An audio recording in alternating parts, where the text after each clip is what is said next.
Akufo-Addo and Vice joined the defeat anniversary remembrance service of 3 murdered High Court judges. 17-member board for National Health Insurance Authority inaugurated by Vice President Dr. Bawumia. Mental Health Authority has released 18 chained mental patients from a prayer camp at Kufansi and Kumasi in the Central Region. And welcome to News Hour live on GBC24 and Ghana Television. My name is Emmanuel Amagashi. I'm Thelma Taki. Thank you so much for joining us. With us to interpret the news into sign language is Robert Frimpong Manso. Our first story, the President, Nana Akufo-Addo, has announced the release of 26 million cedis for regeneration of armed forces barracks to solve accommodation challenges facing the military. And speaking at the Durbar of the Ghana Armed Forces at the Burma camp in Accra, the President urged the military to guard against politicization. Though the President has visited the Burma camp a number of times since he came to power, this is the first time the Commander-in-Chief of the Armed Forces is meeting all ranks of the forces. The Ghana Armed Forces Durbar is a platform that offers the opportunity for all ranks of the armed forces personnel and civilian staff to voice out their challenges and concerns to their Commander-in-Chief. Issues such as allowances, accommodation, per diem in UN peacekeeping operations, and salaries, among others, were brought to the fore for discussions. The Minister for Defense, Mr. Dominic Nitiwu, lauded the President for the support he gave the Ghana Armed Forces during the demise of Major Adam Mahama. Mr. President, we are grateful for your efforts. And we can assure you that there are many signs that good things are yet to come by way of your stewardship of this nation in the next 4 years to the Ghana Armed Forces. President Akufo-Addo commended the armed forces for the professional manner they handled the death of Major Adam Mahama. He encouraged the personnel of the service not to politicize their institution.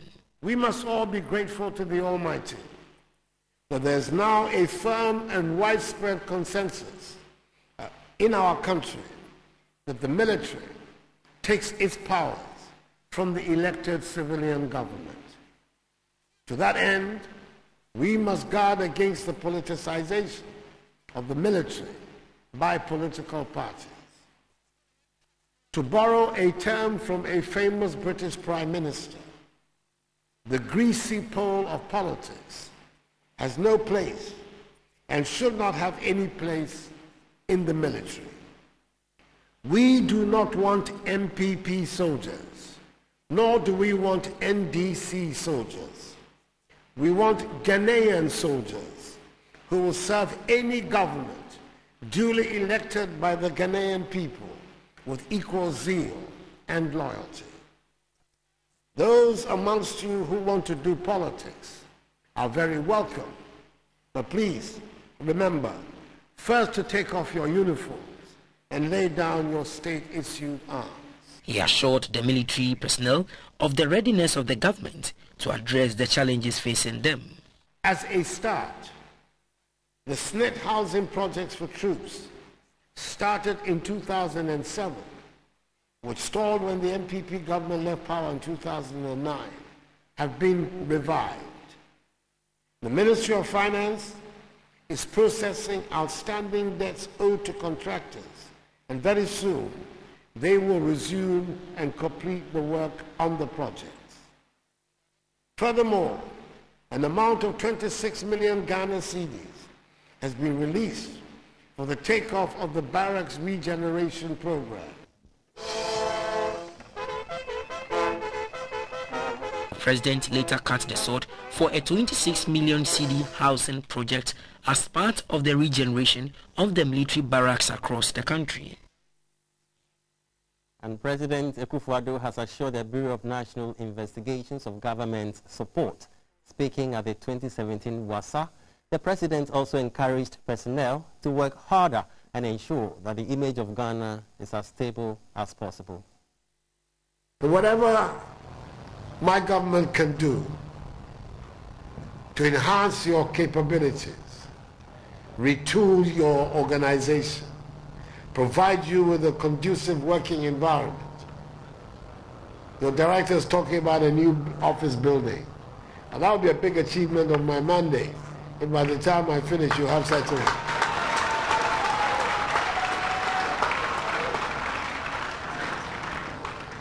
And that we come to grips with problems of accommodation for you.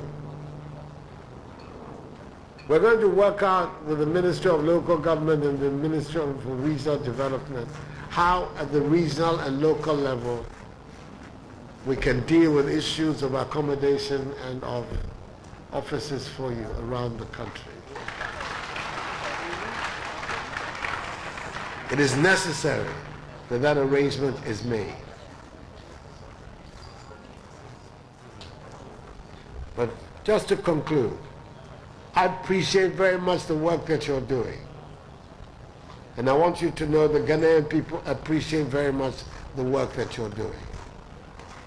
And therefore, I've come here to say, more grease to your elbow. Continue. And all of us will be the beneficiaries of a Ghana that is not only stable, but a Ghana that is also prosperous.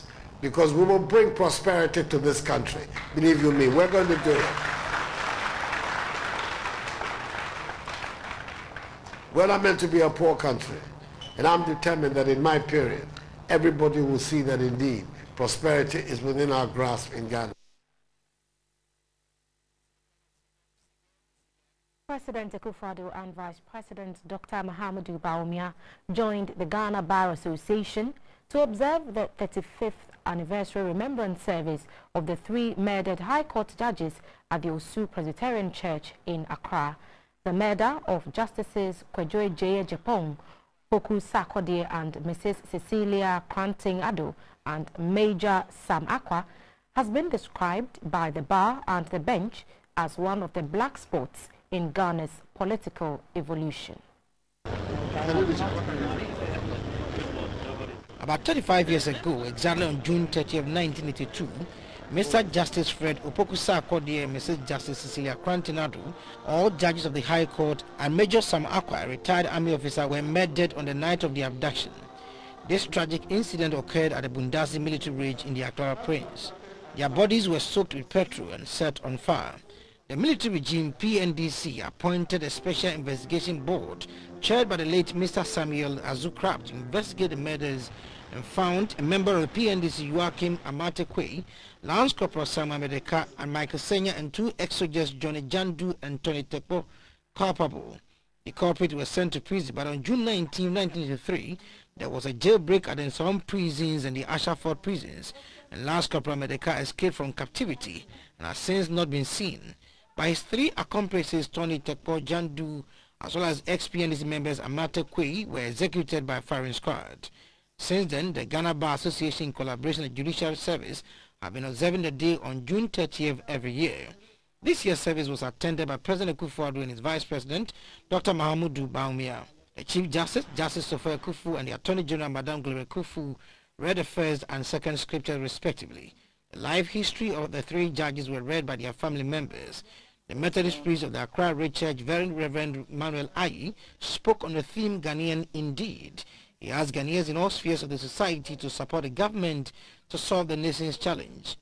The text is from John chapter 1 verse 47, which reads, "An Israelite indeed, in whom there's no guile." Ghana is a naturally well-resourced country, and we have a lot of things we must be proud of. However, as a nation, we also have myriad of challenges that militate against our natural cohesion, progress, and peace. Many have expressed their disquiet about the politicization of almost everything in our country, leading to the polarization of our people. There is the need for change in our thinking and the way we do things if we would want to progress. Our development will be impeded if we decide not to change. Somebody says insanity means doing the same thing and expecting a different result. Earlier, the Chief Justice, Justice Sophia Kufu, laid wreath in honor of the 3 judges at the forecourt of the Supreme Court as part of the celebration. An alleged bribery scandal has hit Parliament again, this time against the Parliamentary Select Committee on Finance of the State Parliament. It is alleged that officials of the National Lotteries Authority, NLA, bribed the committee to the tune of 150,000 Ghana cedis to push a bill through. The committee has denied the allegation. Per the rules of the House, the business statement for the 6th week was presented. The Ministers for Energy, Sanitation and Water Resources as well as Food and Agriculture were to appear before the House to respond to questions. The Member of Parliament for Futu, Mr. Alex Efenyomakin, was not happy that the statement did not contain an invitation to the National Lotteries Authority to brief the House of the alleged 150,000 bribery of the Finance Committee. It was alleged that the National Lottery Authority, NLA, in 2016 organized a workshop for members of the Parliamentary Select Committee on Finance paid and allegedly paid members the said 150,000 Ghana cedis to facilitate the amendment of the National Lottery Act 2006, Act 722. Some members are reported to have confirmed receipt of the money, but only as allowances and not a form or means to bribe them. Well, I don't think that really there was any thing like bribery. Clearly, Parliament was on recess, and the NLA wanted a certain business done because it is a document that they need to bring to Parliament, you know, before it can become law for them to what? Operate it. And so, Parliament naturally should have financed processes that will get members, you know, engaged in a certain parliamentary business outside the House. But in the absence of that, some agencies like NLA may decide that, look, we want to put this whole process because we want this business done urgently. So if that is the case and they decide to finance it, you know, take people to, members to a particular location, you know, house them, accommodate them, feed them, etc., and take care of their transportation from their constituencies and back. I don't think that you can term that as a bribe. This scandal comes on the heels of the Mahama Ayariga Boachi Ejako bribery issue, which hit the House a few months ago. I hold the view that if the business committee is able to address this once and for all, this matter will be put to rest. Because, Mr. Speaker, we are here as a collective body. But in this, we have individual reputations at stake. Some groups have already called for an independent investigations into the matter. It doesn't matter the form and character that the investigation will take, because there's nothing negative amiss. No. The chairman of the then Finance Committee of the 6th Parliament, Mr. James Avezi, said a complete report on what actually transpired would be issued soon to vindicate members. Reports of the perturbed release of 5 million litres of contaminated fuel onto the market by the bulk oil storage and transportation company BOST has stirred an intense uproar among some stakeholders in the oil industry as well as users of petroleum products. In an interview, some commercial drivers told GBC24 that authorities should ascertain the truth of the issue as soon as possible, since the use of contaminated fuel can result in premature engine failure. Water and particles are the two contaminants that cause the greatest damage within a diesel engine fuel system. Not only are they a primary contributor to failure, they are also the two sources for secondary failure points within an engine and degradation of the fuel. Scholarly articles on the use of contaminated fuel state that high velocity and high pressure fuel flow with even the smallest amount of contamination can gradually cause a failure chain reaction. These include increased emissions, loss of power, and functional failure point. For the past 1 month, the airwaves and media circles have been dominated by the contamination of 5 million petroleum product and the alleged sale of the product to some private companies by the bulk oil storage and transportation company Bost. Although Bost has denied all the allegations, the Ministry of Energy is to set up an 8-member committee to probe further into the matter. Due to this development, some commercial drivers have allayed fears of the failure chain reaction on vehicles when contaminated petroleum products are used. If the alleged issue is true, then authorities should deal with it before the situation gets out of hand. Because say in can the for no onya do nsare mu use now but na for na about the nsare mu this is for the paper sir remove to agwa mu ntogo because authorities should dispose it off before the product gets to the filling station. Na je say wo so akoto na especially contaminated fuel can destroy the engine of our vehicles, which may affect the work that we do. In an interview with the Chief Director of the Ministry of Energy, Professor Thomas Akabza, he said public concerns of the safety of fuel on the market would not be underestimated by the ministry. When you say that something is contaminated, there are so many possibilities. Either the tanks in which the fuel was stored were not well cleaned, either the ship container that brought the fuel probably were not well cleaned, or whether the quality from the beginning, was not good, and they brought it to tanks that had pure content. So we don't know. So as long as we are aware, we know that the spec is off spec for now, and that's why the minister has set up a committee, and the true level of contamination, how it got contaminated, would come out.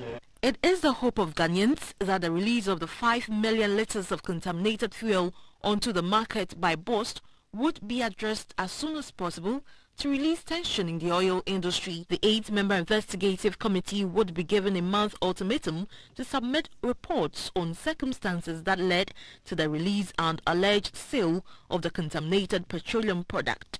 For GBC24, Oforiwa Darkon reporting.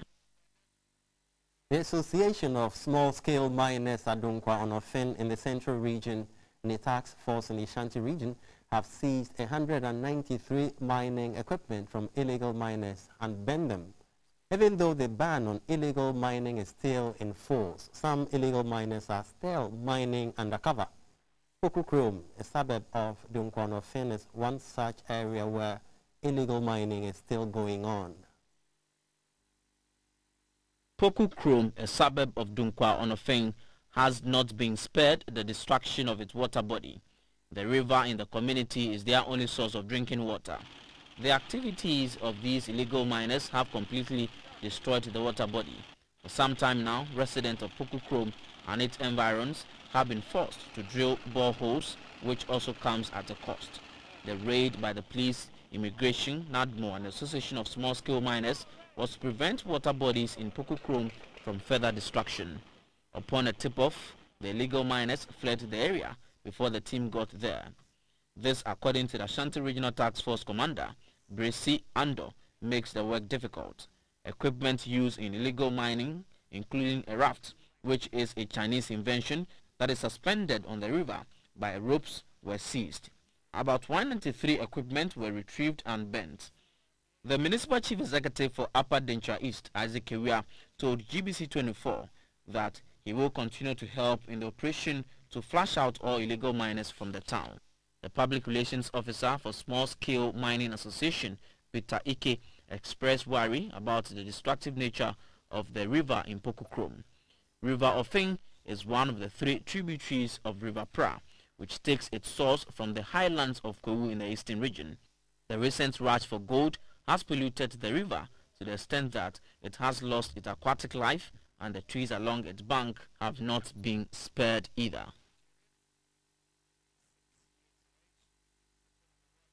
Back in Accra, government will soon implement the National Cyber Security Policy. The policy document, which was adopted by Cabinet in 2016, seeks to help protect networks, computers, programs, data and the whole cyberspace. At a forum in Accra, the call was for capacity building of law enforcement and security agencies and for everyone to invest in cyber security. The information and communication technology environment the world over has recorded major improvement in recent years.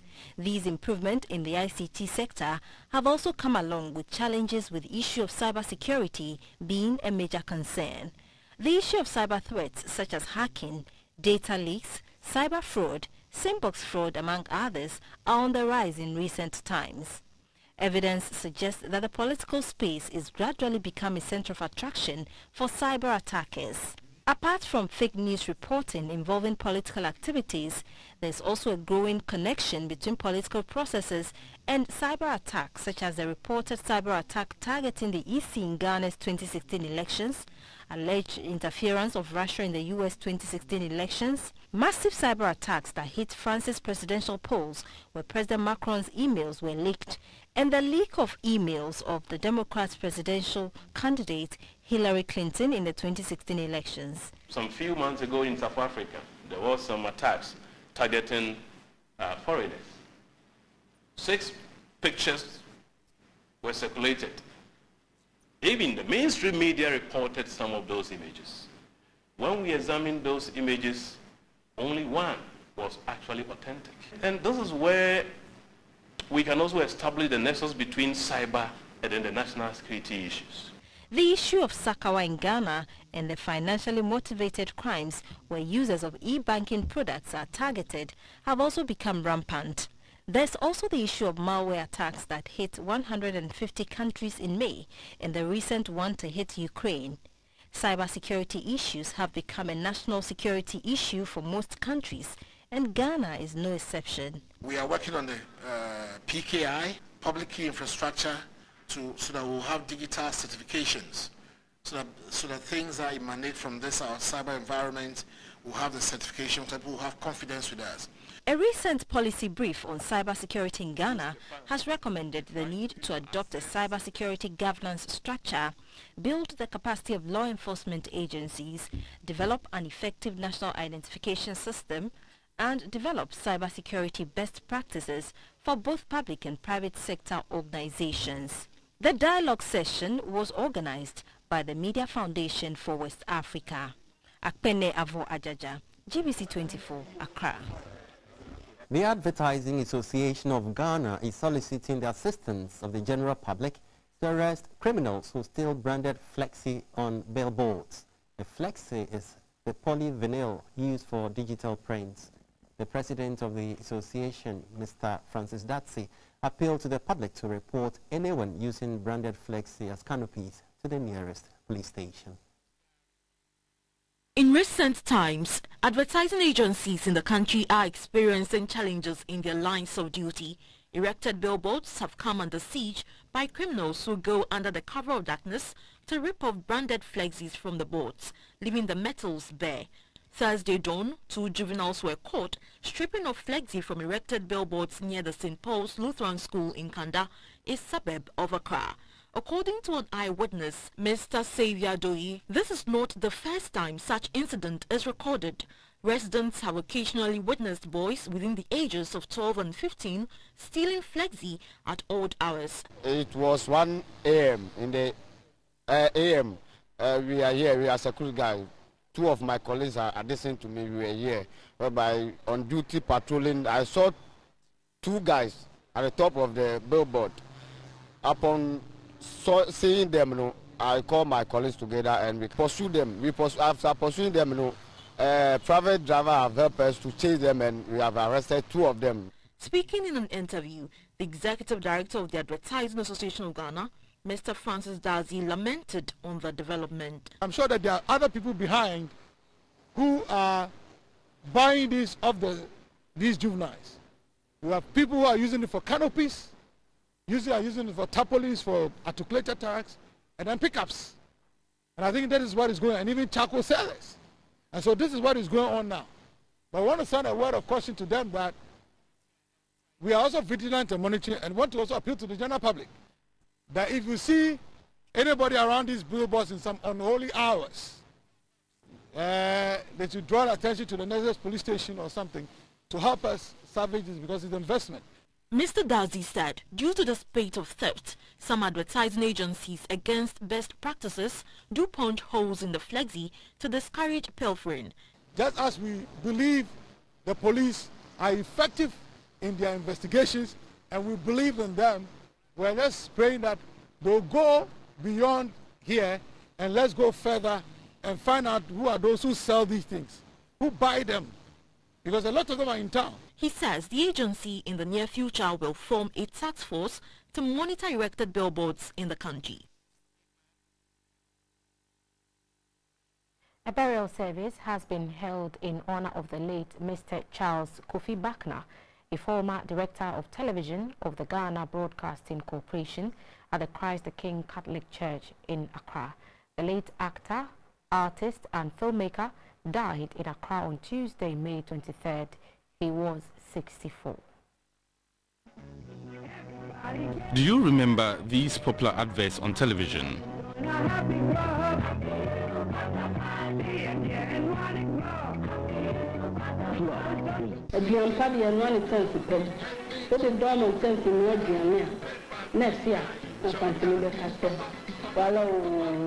These were the works of the late Mr. Charles Kofi Bakna.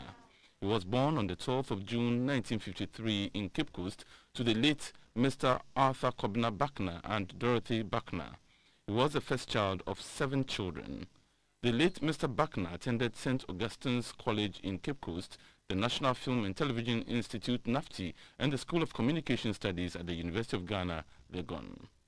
Though he majored in cinematography at NAFTI, acting was his passion, and he appeared in numerous films, including Heritage Africa, Run Baby Run, Elmina, Double Silver Rain, Chronicles of Odum Krum, The Headmaster, African Timber, Never Say Never, and No Time to Die. The late Mr. Bakna worked at various times with Film Africa, Focal Point Productions, and Phantom from TV. Mr. Bakna established his own advertising firm called Focal Point Limited, where he drew up concepts and produced over 100 advertisements. He was also a former director of television at the Ghana Broadcasting Corporation. At the burial service held at the Christ the King Catholic Church in Accra, a section of filmmakers were present to mourn with the family. Officiating the burial service, Archbishop Charles Palmer Bakel highlighted about the exemplary life of the late Mr. Kofi Bakna. Tributes were read in memory of Mr. Bakna by his children and some actors. We who still cling to our breaths and possession as if we were not sane. We who saw or never saw Charles Fifi Payne, Babatunde Akiwumi Bakna. Now we have to set him free to walk the walk of Ananandam. May the soul of Daddy live eternally in the bosom of our Lord. Charles was a close relation of mine and also a friend, confidant, and colleague in the arts. He loved his nation, Ghana, and was passionate about unearthing the great potential our heritage and culture had to offer the world. Some friends of Mr. Bakna shared some memorable thoughts with GBC24. He was the first to make me do an Akan film. He thought using our local languages to perform will enhance, our productions, and that's exactly what he did. He's a true artist. He's one person who pays a lot of attention to detail. He made sure that his artists would have the right diction, whether it is local language or in English. He would like to have the right pronunciation of words. He was a lovable person, light-hearted, always enlightened. We'll surely miss him. He's made his contributions, and his contributions are worth talking about over and over again. He's a very creative gentleman, I know, and he's very forceful in anything he wants to do. He taught me a lot about acting. He would tell you not to throw your hands a lot. He would tell you to focus. He would tell you to read your script like 7 times in a day before you come on set. For me, anytime I think about him, I think he's a legend. Mr. Bakna yobia na nejuma na oye no onime juma na ni so. There's oye no oye very creative. The creative ability no na e was pa. Moments that I shared with him on set and off set, was just like a father and son. He never ceases to encourage me, you know, to give the very best. But you know, he really admires what I do and how I carry myself, etc. We pray for him to rest in perfect peace. His body will be interred at Cape Coast, where he hails from.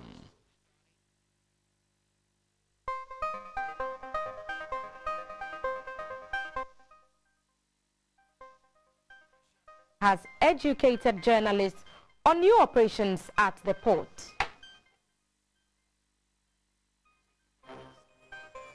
And Brai Makamoko, known in boxing circles as Bukom Banku and Basti Samer, are set to slug it out at the Accra Sports Stadium.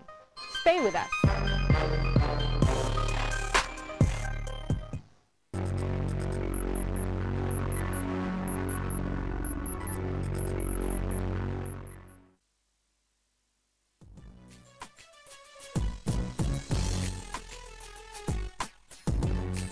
Hello, good evening and welcome. Time now for some business update. I am Dorothy Ajamine.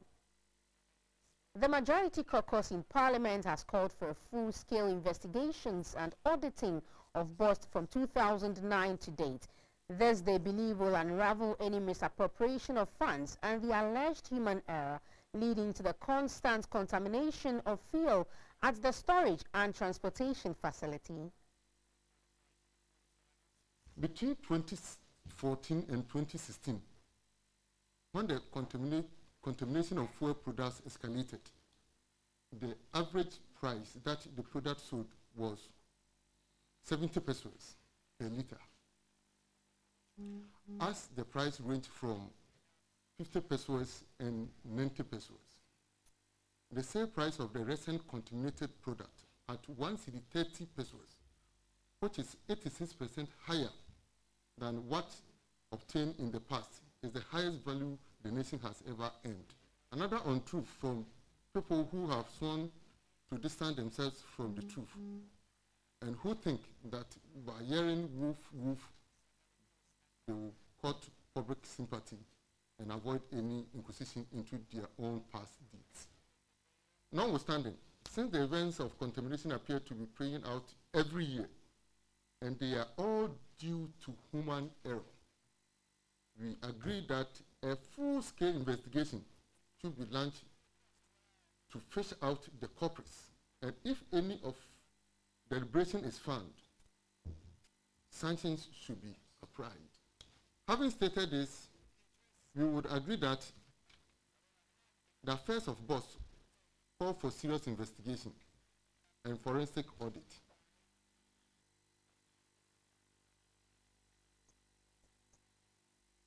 The Ghana Ports and Harbours Authority has educated journalists on operations at the port.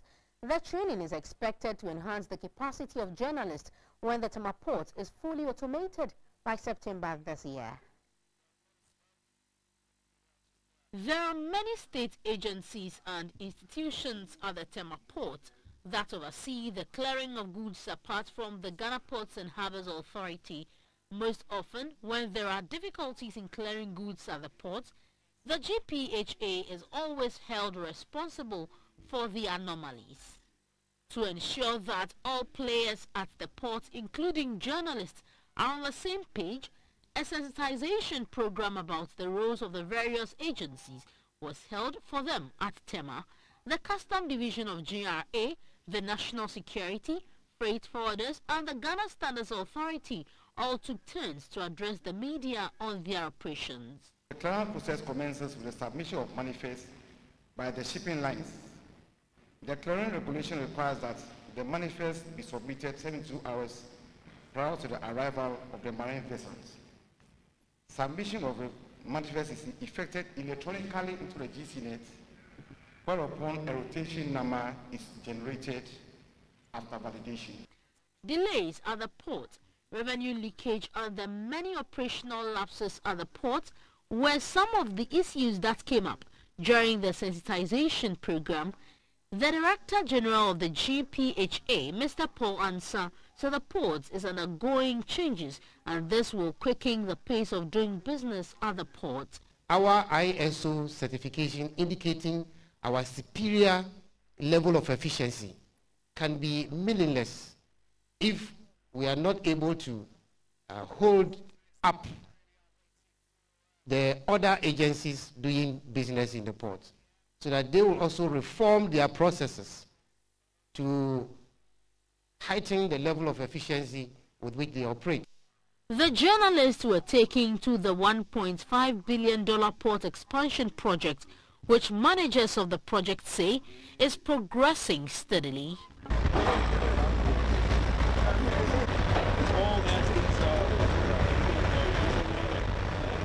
Away from the port operations, telecommunications giant Vodafone Ghana has introduced a new customer care initiative called Super Care for hearing impaired customers. Director of Fixed Business and Customer Operations at Vodafone Ghana, Madam Patricia Obonai, has been speaking to GBC24 on how the initiative operates.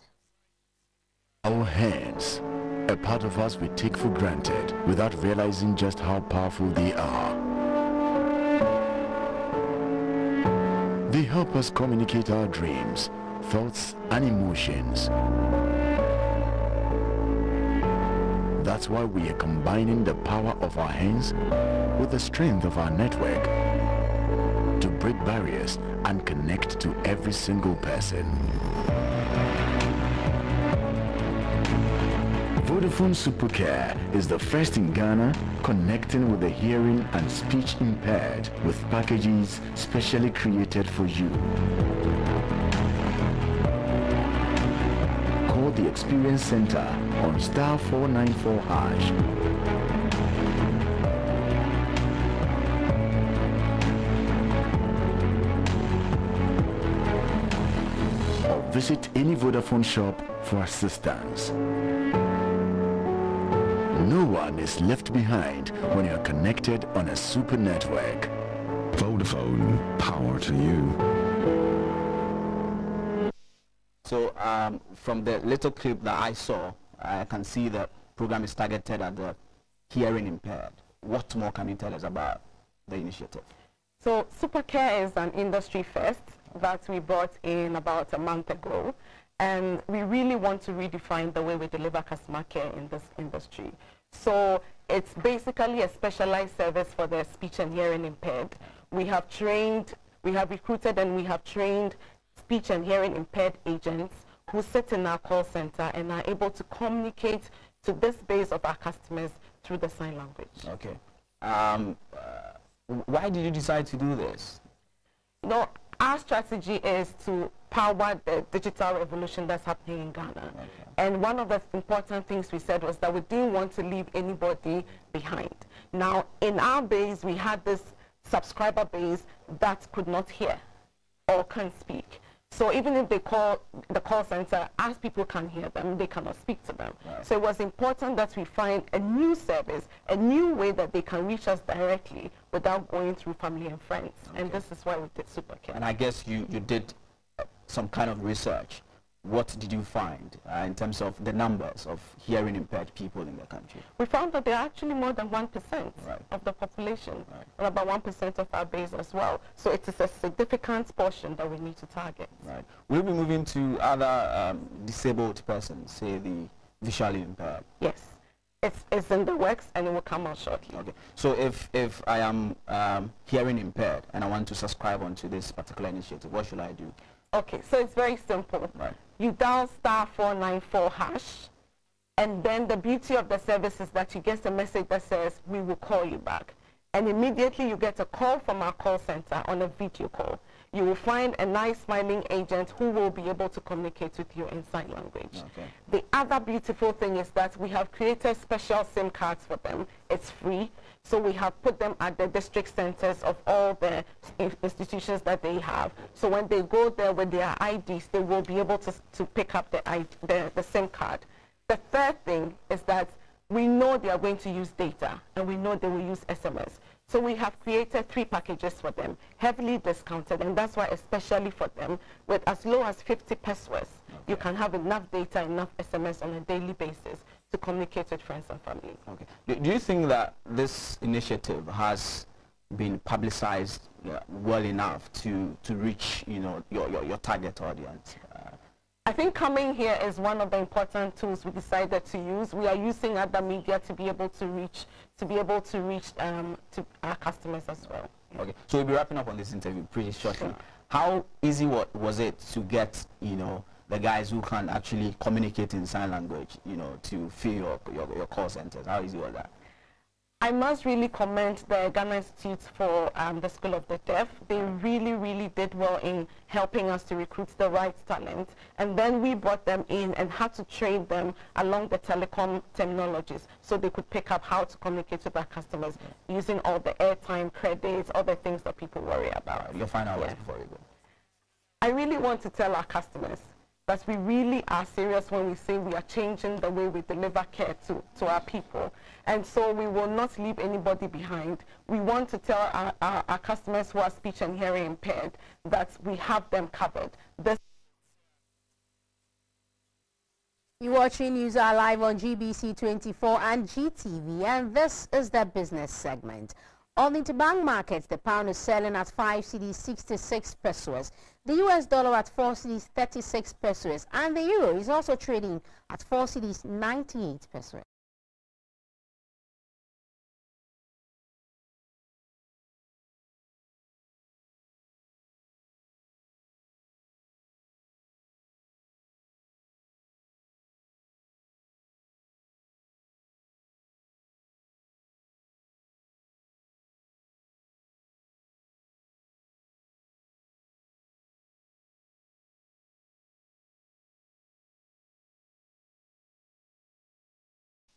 On the commodities market, light crude is trading at $44.27 per barrel and cocoa at $1,822 per ton. Gold is also going for $1,241.70 an ounce.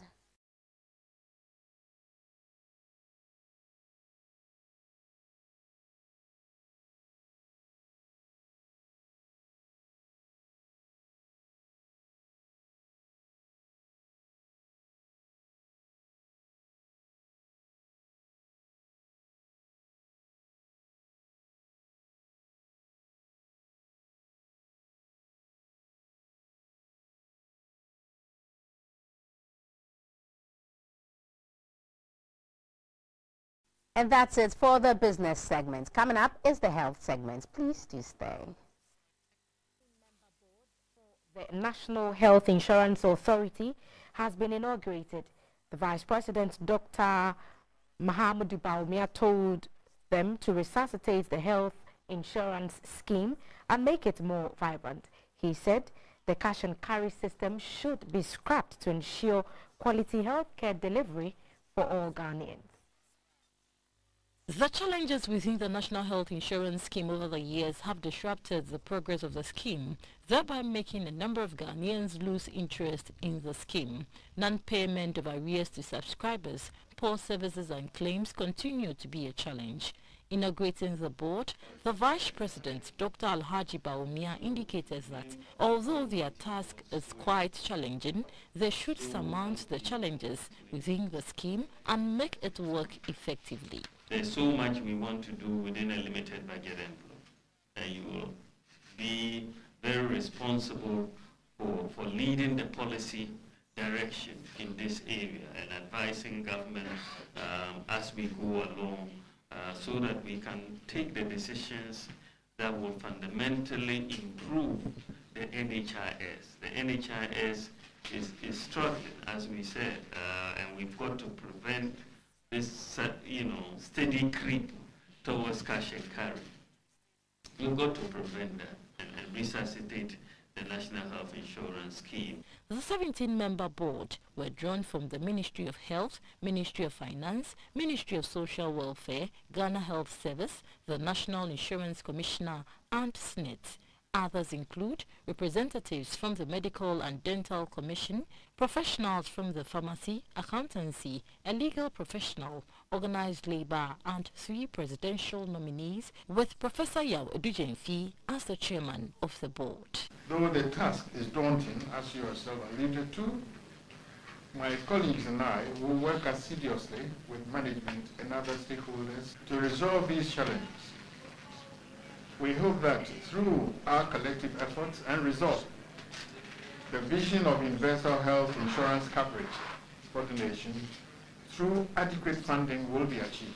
The new board will, among other things, ensure the reduction of the huge funding cost, poor claims, high cost of administrative work, and organizational problems, among others. That was the health segment.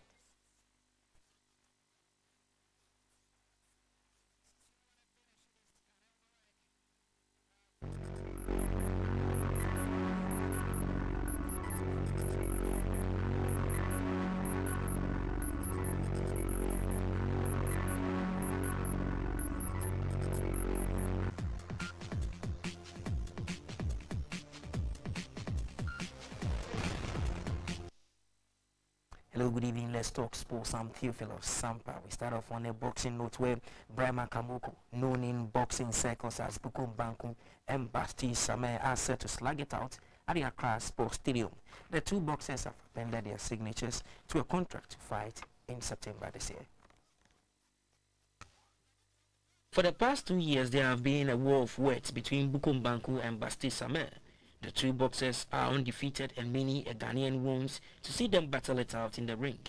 In view of this, Box Office Sports Promotions have decided to bring the two boxers together and decide who is who. The two at the Bukum Boxing Arena appended their signatures to the fight. When I tell the Ghanaians that I'm African Mayweather, they can't believe. By this time they will see that I'm the real African Mayweather. I'm a bigger than him. I'm not bossing than him. Well, by the grace of God and my training, I will stop busting.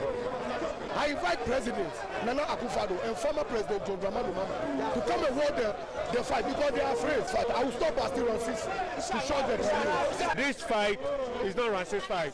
It's a 12-round fight. Not that I'm just going to win. I'm going to stop him. I'm going to punish him and stop him.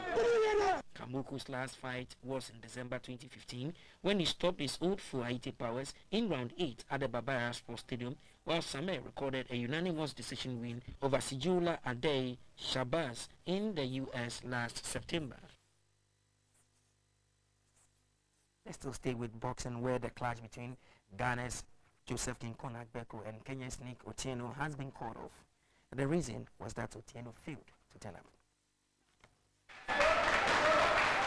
The Agbeko-Otieno duel was scheduled for today at the Bukum Boxing Arena in Accra. The preparations set for the official weighing session, organizers, the Freshkin Entertainment, were disappointed as the Kenyan failed to turn up. But Agbeko says the bout will take place in 2 weeks. Wednesday is supposed to be here and they have a little problem.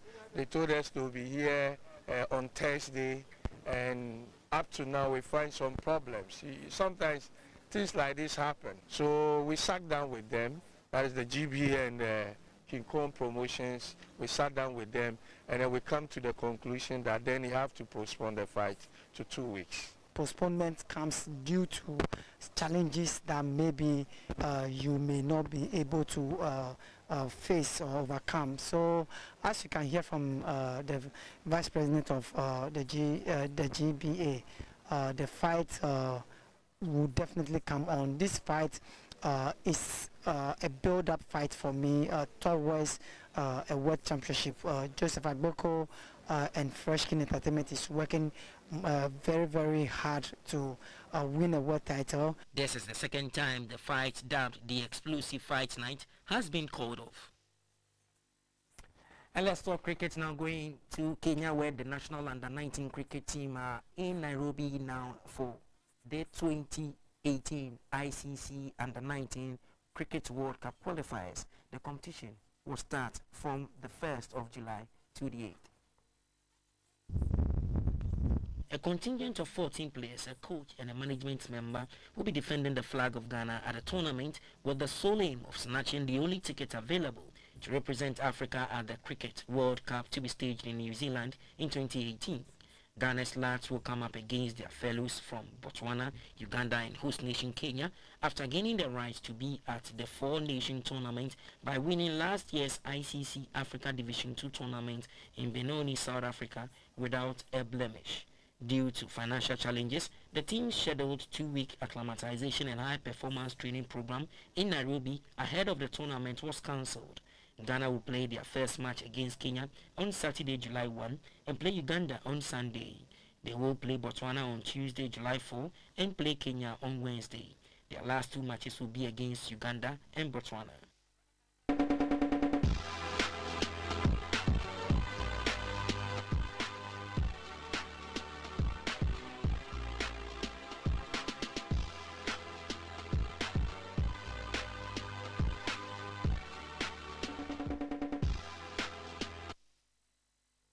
In entertainment news, this actor Fifi Coleman has urged movie fans in Ghana to patronize locally made movies because it bears all the ingredients of quality production. The Ghanaian actor said the only way to grow the local film industry is for local audience to show as much interest in local movies as it does for foreign telenovelas.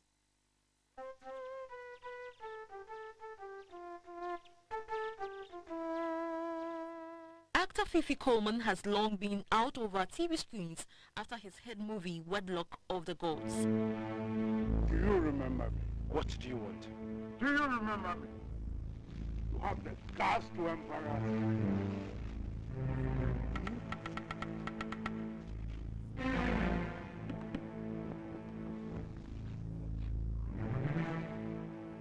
He said the Ghanaian movie industry is currently not performing at its best. I feel like the industry was down, it came up, and then now it's down again, and then hopefully something will happen for it to go back up again. But for now, I think it's not performing at its best.